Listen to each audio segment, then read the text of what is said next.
O tema que nós vamos conversar e estudar hoje tem por título Escândalos. Se vossa mão é motivo de escândalo, cortai-a. Esse título se encontra no Evangelho segundo o Espiritismo, no capítulo 8, que tem por título Bem-aventurados os puros de coração. Então nós vamos primeiro pensar, conhecer o que Jesus nos deixou como mensagem. Uma mensagem forte, que se a gente levasse ao pé da letra, poderíamos dizer que não veio de Jesus, mas foi Ele mesmo que disse essas palavras. Então vamos escutá-las. Aquele que escandalizar, porém, a um destes pequeninos que creem em mim, melhor lhe fora que ele pendurasse ao pescoço uma grande mó e o lançasse ao fundo do mar. Mó é aquelas pedras de moinho pesadas. Ai do mundo por causa dos escândalos, porque é necessário que sucedam escândalos. Mas ai daquele homem por quem veio o escândalo. Ora, se tua mão ou teu pé te escandalizam, corta-o e lança-o fora de ti. Melhor te entrar na vida manco ou aleijado, do que tendo duas mãos ou dois pés e seres lançado no fogo do inferno. Vede, não desprezeis algum destes pequeninos, porque eu vos declaro que os seus anjos no céu incessantemente estão vendo a face do meu Pai que está nos céus, porque o Filho do Homem veio salvar o que havia perecido. Mateus, capítulo 18, versículos de 6 a 11. E se o teu olho direito te serve de escândalo, arranca-o e lança-o fora de ti, porque melhor é que se perca um dos teus membros do que todo o teu corpo ser lançado no inferno. E se a tua mão direita te serve de escândalo, corta-a e lança-a fora de ti, porque melhor te é que se perca um dos teus membros do que todo o teu corpo ir para o inferno. Mateus, capítulo 5, versículos 29 e 30. Então agora vamos tentar entender o que Jesus quis nos dizer com essa mensagem. Primeiro vamos compreender o que é escândalo. Nós temos dois sentidos aqui que nós podemos dar para escândalo. O primeiro, sentido vulgar da palavra, como a gente conhece. Escândalo é tudo aquilo que choca a moral, aquilo que atrai a atenção, seria aquilo que promove tumulto, alvoroço, nós chamamos de escândalo. Mas Jesus nos traz um outro sentido para escândalo. Jesus nos traz o sentido como escândalo tudo aquilo que nós fazemos que prejudica os nossos irmãos. Tudo aquilo que nós fazemos que tem origem no mal que nós espalhamos por onde nós andamos. Então seria o efeito moral das nossas ações. Isso é o que Jesus nos trouxe como escândalo. E o mal, ele é sempre uma consequência das nossas imperfeições, do nosso desconhecimento da verdade, daquilo que a gente não conhece e julga que está fazendo corretamente. Nós também vamos comentar aqui sobre duas leis de Deus que nós estamos sujeitos quando nós falamos no mal, no escândalo que Jesus veio nos trazer, que é a lei do livre-arbítrio e a lei da causa e efeito. A lei do livre-arbítrio é aquela lei que nos permite escolher. Nós fazemos as escolhas livremente. Deus nos deixou esta lei como base para as nossas escolhas. Só que também existe uma outra lei, que é a lei da causa e efeito, que diz que tudo aquilo que eu faço tem uma consequência. Todos os meus males ou os bens que eu causo, eles retornam para mim como consequência disso. Na sociedade, quando alguém comete um deslize, quando alguma coisa acontece e às vezes não é mostrada publicamente, acredita-se que não houve um escândalo, não houve um mal. Como assim? Vou dar um exemplo. Por exemplo, um homem que perante a sociedade é um homem honrado, é um homem honesto, cometeu um crime, assassinou alguém. Mas esse crime, ele ficou sem solução. Ninguém descobriu a respeito desse crime. De repente, no primeiro momento, esse homem, né, ficou com a sua mente tranquila porque não foi descoberto. Aí tem o questionamento. O crime deixou de acontecer porque ninguém ouviu? A resposta é não. A resposta é, o escândalo se fez, mesmo que ninguém, né, da sociedade tenha descoberto. Por quê? Porque nós temos a nossa consciência e nós temos também a certeza de que Deus tudo vê. Deus tudo sabe. Então, nós estamos atrelados a essas duas instâncias. Então, o mal sempre se efetiva, sendo ele, né, levado a público ou não. Uma outra situação também que a gente vê muito, quantas famílias, né, têm situações de violência, tem situações muito difíceis dentro dos lares, e isso não é levado para fora público. Então, são situações lá dentro do lar. Mas o escândalo, quer dizer, o mal, segundo Jesus relata, ele acontece. E aí, quando acontece de esse mal virar público por um motivo ou outro, a gente se impressiona, né? A gente faz fulano, nunca imaginei que fulano fosse capaz disso. Por quê? Aí nós usamos uma citação que Jesus nos deixou, que diz assim, ó, túmulos caiados por fora e cheios de podridão por dentro. O que isso quer dizer? Isso relata exatamente como nós, muitas vezes, nos portamos e até somos. Por fora, muitas vezes, aquela figura digna, mas lá dentro de nós, muito mal, nós ainda guardamos. E por que disso? Pelas nossas imperfeições, pelas coisas que nós estamos passando aqui na Terra, que é um lugar de provas e expiações. Jesus disse, nessa leitura que nós fizemos, que é necessário que haja o escândalo.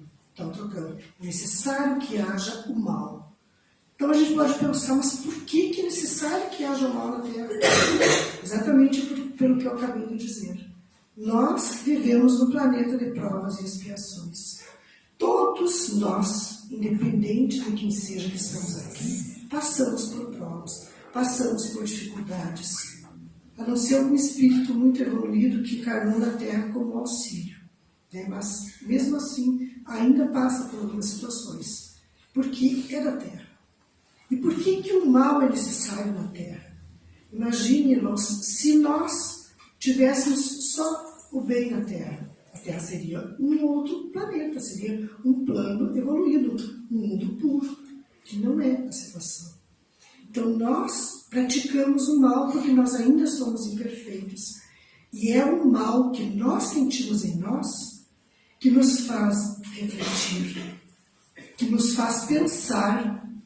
É o mal que o outro faz, que eu sinto, que me faz refletir, me faz pensar e analisar. Que se eu cometer o mal com o meu irmão, ele vai sofrer. Porque enquanto a gente não sente na carne a dor, o sofrimento, a gente simplesmente ignora o mal que a gente causa. Então, é necessário, Jesus disse que é necessário o mal, é necessário escândalo, porque nós precisamos ainda sentir. E o que nós ganhamos com isso? Com isso, nós ganhamos aprendizado. Com isso, nós ganhamos aquilo que vai nos colocar, através da dor, no caminho que nós precisamos seguir, no caminho que Jesus veio nos ensinar. E nós nos desviamos muitas vezes desse caminho. Muitas vezes nós seguimos outros rumos diferentes. Aí vem a dor, nós sentimos na nossa pele aquela dor, como um chamado para voltar ao caminho que nós nos desviamos. Então nós podemos dizer que alguns provocam o mal e outros sofrem com esse mal. Só que este que provocou a dor, ele não vai passar impunemente. Ele também, por sua vez, para equilibrar os débitos que ele tem com as leis divinas, vai precisar passar por situações semelhantes que ele fez o irmão passar. Então, aí está a justificativa de que o mal é necessário. Quando Jesus diz assim para nós, se teu olho for motivo de escândalo, arranca. Pensa, isso é forte, arrancar o olho. Jesus jamais ia nos dizer no sentido literal da palavra. Ele fala que quando nós temos a possibilidade, nós precisamos arrancar de nós tudo aquilo que nos leva a cometer o mal contra o nosso irmão. Então, o sentido do olho é figurado que Jesus quis trazer. Porque na época de Jesus o povo ainda não tinha compreensão do plano espiritual. E Jesus precisava usar, às vezes, uma figura de linguagem forte para mexer com aquele povo, para sacudir aquele povo e aquele povo poder compreender o que mensagem que ele estava dizendo. Então, arrancar o olho não é literalmente tirar o olho fora, mas sim arrancar de dentro da gente, né, o mal que nós ainda estamos causando um para os outros. Naturalmente, nós temos, como já foi falado, a lei, né, da livre escolha. Eu posso escolher fazer ou não fazer o mal. Muitas vezes eu escolho fazer o mal. E muitas vezes eu não tenho consciência do mal que eu estou causando pela minha ignorância, pelo meu desconhecimento de que aquilo é o mal. Então, a maior parte de nós faz o mal não com a intenção de fazer o mal, mas faz o mal porque ainda é ignorante nessa compreensão. E outra coisa muito interessante a gente lembrar aqui, que sempre nós desculpamos o mal que nós causamos. Se eu tenho um atrito com um irmão, geralmente eu digo que esse mal eu causei, esse prejuízo eu fiz ao irmão por culpa dele. Ele é impaciente, ele brigou comigo antes, ele fez isso. Nós praticamente sempre achamos uma desculpa para aquilo que a gente faz de mal. Então, a gente precisa primeiro pensar, será que realmente o outro foi responsável? Porque se é o livre-arbítrio, o outro não é responsável pelo mal que eu causei. Eu apenas sou responsável e respondo por isso.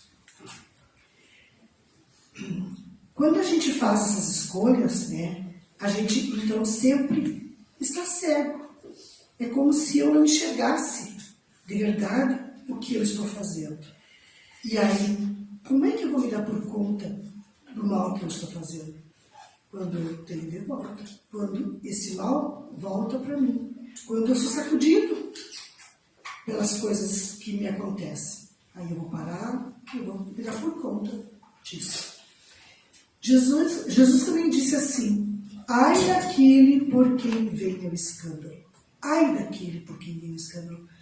Jesus não está fazendo como a mãe da gente que às vezes faz. Ai de ti se eu for aí e estou te apontando alguma coisa. Não é nesse sentido de punição. Jesus está nos dizendo ai daquele porque a lei do retorno é certa. Então, ai daquele que fez o mal, ai daquele que cometeu o escândalo, porque ele vai receber de volta na mesma moeda aquilo que ele fez para os irmãos. Então nós precisamos compreender primeiramente que todo sofrimento que nós provocamos no outro, nós vamos colher para nós. Se a gente sempre tivesse isso na nossa consciência, nós íamos ser muito mais reflexivos nas nossas escolhas. E às vezes a gente está sofrendo e ainda se achando vítima. Então, nós não somos vítima da dor e do sofrimento que nós passamos. Nós mesmos causamos. Mas como se eu não fiz nada para isso? De repente alguns podem dizer, não fez, de repente nessa vida, de repente fez em outras existências e agora está, né, resgatando esses débitos. Então nós temos várias encarnações, né, e nós temos então uma existência, o espírito tem milhares de existências pela frente para fazer esses resgates. Como nós falávamos hoje no Evangelho, a Nilza comentou, não, de repente Deus não nos cobra tudo numa existência. Nós vamos pagando isso aos pouquinhos, mas vamos pagando, com certeza. Por exemplo, vamos supor, em outra vida eu fui um filho ingrato. Eu fui um filho mau, não cuidei dos meus pais. Nessa existência, eu recebo de repente um filho ingrato. Porque preciso sentir na pele aquilo que eu fiz aos meus pais. Agora, o filho que nasceu para ser ingrato, ele tem o livre-arbítrio. dependendo da evolução dele, ele pode não ser ingrato.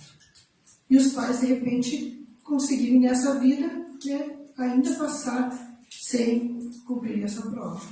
Por quê? Porque ninguém nasce fadado a um fato.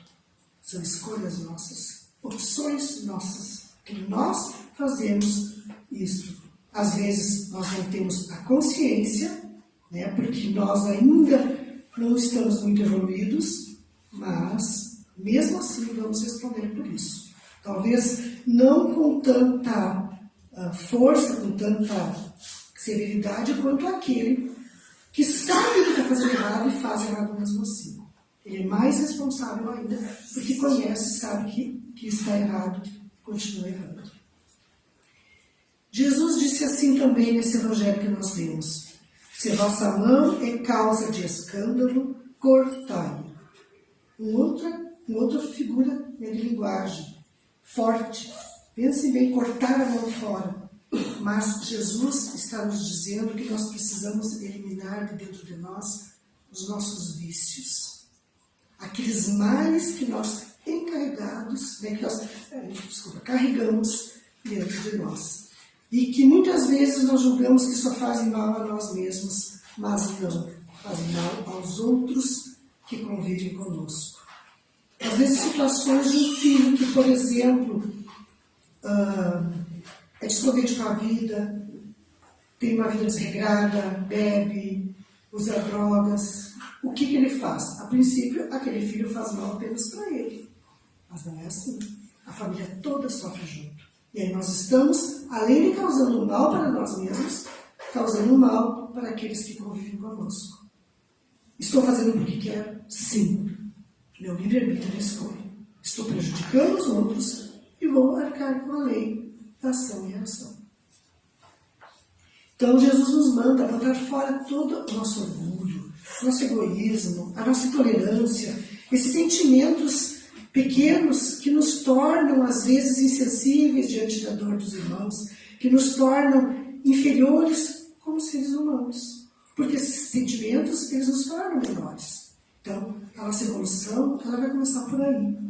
Então, Jesus, quando manda cortar a mão, ele manda cortar o canal do mal que nos liga às nossas más ações. O mal que nós provocamos ao outro. O mal que nos faz cair. Por quê? Porque quando nós sofremos, nós nos tornamos infelizes. Só que essa infelicidade é provocada por nós mesmos. Então nós precisamos, acima de tudo, compreender isso. Compreender que o que o Espiritismo tanto prega é necessária a nossa reforma íntima. Gente, nós estamos no processo de mudança, né, na psicosfera terrestre. As energias terrestres estão mudando e a gente sente isso. Porque nós estamos deixando de ser um plano de provas e expiações e estamos passando para um plano de regeneração.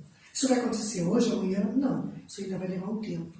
Mas para que essa mudança, essa reforma no nosso planeta ocorra, muitas mudanças estão ocorrendo, que às vezes a gente vê como um mal. Né? Todos esses nossos fatos que nós vimos aí, tanta dor, sofrimento, inundações, enfim, tudo isso que a gente vê faz parte dessa mudança energética da Terra. E aí se faz urgente, os Espíritos dizem, a nossa mudança íntima, a nossa reforma íntima. E como é que se processa essa reforma íntima? De uma forma enérgica, eu preciso querer fazer. Não é, eu acho que depois eu vou, se não for nessa vida, eu vou na outra. De repente não vai dar tempo. Que a espiritualidade nos diz que essa é a última oportunidade para muitos espíritos que vivem na Terra. Muitos não vão ter outra chance. Então, que nós possamos ter essa chance ainda, buscando agora, nesse momento, essa nossa reforma íntima, essa nossa mudança de valores. Porque muitas vezes nós nos apegamos muito ao material, muito ao nosso egoísmo, muito às coisas mundanas, e esquecemos do nosso espírito, que é o nosso verdadeiro eu, que é o nosso ser imortal, que é o que vai acompanhar, que vai nos levar para a eternidade. Porque o nosso corpo físico, quando a gente se for, fica aqui. E a gente às vezes se preocupa tanto com o corpo físico, e às vezes nem com o corpo físico e nem com o espiritual. Aí o nosso débito ainda é maior. E como fazer uma reforma íntima? A primeira coisa é através do autoconhecimento. Eu preciso aprender a me conhecer. Eu preciso compreender como eu vivo, que ações eu cometo, que escândalos eu estou provocando, né? Que males eu estou trazendo àqueles que convivem comigo. E a partir daí, fazer uma proposta firme de mudança. Posso cair de novo? Posso. De repente eu vou cair de novo porque eu ainda não tenho a compreensão e o amadurecimento espiritual para aquilo. Mas é uma oportunidade que eu tenho. Caio, vou levantar e vou tentar novamente. Quantas vezes eu precisar insistir nessa minha melhora? Até que um dia, todos nós que estamos aqui, vamos nos tornar anjos. Vamos ganhar angelitude. Quando nós tivermos deixado de nós, tirado de nós, todas essas nossas imperfeições. Isso está longe? Muito longe. Mas um dia vai acontecer. E a nossa caminhada começa hoje, agora, nesse momento. Então, isso é importante. Jesus nos convida, quando ele fala nessa leitura, a limparmos o nosso coração. Pense se o nosso coração é um solo duro, cheio de ervas daninhas. O que vai nascer aí? Nada. Então, Jesus nos convida a arrancar essas ervas daninhas, revolver e aerar esse solo, adubar esse solo, para que as sementes que Deus quer plantar dentro possam germinar. Porque num coração endurecido, num coração cheio de ervas daninhas, jamais vai nascer a semente do amor. Então, a primeira coisa que nós precisamos nesse momento é limpar o nosso coração. É nos tornarmos um pouquinho melhor a cada dia. Uma caminhada longa, mas que precisa se iniciar o quanto antes. Então, meus irmãos, com essa reflexão de hoje, essa mensagem que Jesus veio nos trazer, e é essa mensagem que eu gostaria de deixar. Vamos começar hoje, não vamos deixar para amanhã, a nossa reforma íntima, a nossa melhora, a nossa mudança, um pouquinho a cada dia, mesmo que pareça que quase nada, mas que ela possa se fazer aos pouquinhos. Então, essa fica essa reflexão para hoje. Então, vamos nesse momento nos preparar para recebermos o passe espiritual. Fechemos os nossos olhos, nos acomodemos na cadeira, relaxemos o nosso corpo físico. Vamos desligar a nossa mente de tudo aquilo que nós carregamos do nosso dia. E vamos levar o nosso pensamento a Deus nesse momento. Vamos pedir com força, com fé a Deus, ao nosso anjo guardião, aos nossos amigos espirituais, que eles possam nos auxiliar na nossa caminhada, que eles possam nos fazer ver a luz que Jesus veio plantar nesse plano terreno. Então imaginem à vossa frente o nosso Mestre, o nosso irmão maior Jesus. Das suas mãos sai um facho luminoso direcionado à nossa cabeça. Essa luz, ela desce e se espalha por todo o nosso corpo, limpando, energizando, curando, restituindo, eliminando todas essas nossas imperfeições, jogando fora toda essa nossa dor e sofrimento. E vamos, junto com Jesus, nesse momento, fazer o nosso propósito. O nosso propósito de buscarmos ser melhores a cada dia, para que possamos assim fazer um mundo melhor, fazer um planeta melhor, onde nós possamos sermos irmãos de verdade de todos aqueles com os quais cruzamos o caminho. Então digamos a Jesus, auxilia-nos, concede-nos a tua paz, a tua fé, o teu amor. Revolve o solo do nosso coração, plantando nele toda a esperança, todo o amor, tudo aquilo que nós precisamos para sermos felizes ainda nesse plano terreno. E assim, gratos a Jesus, gratos à espiritualidade amiga, pedimos permissão nesse momento e damos por encerrado esse passe. E que assim seja. Os irmãos que passaram pelo atendimento fraterno, querem para receber o passe.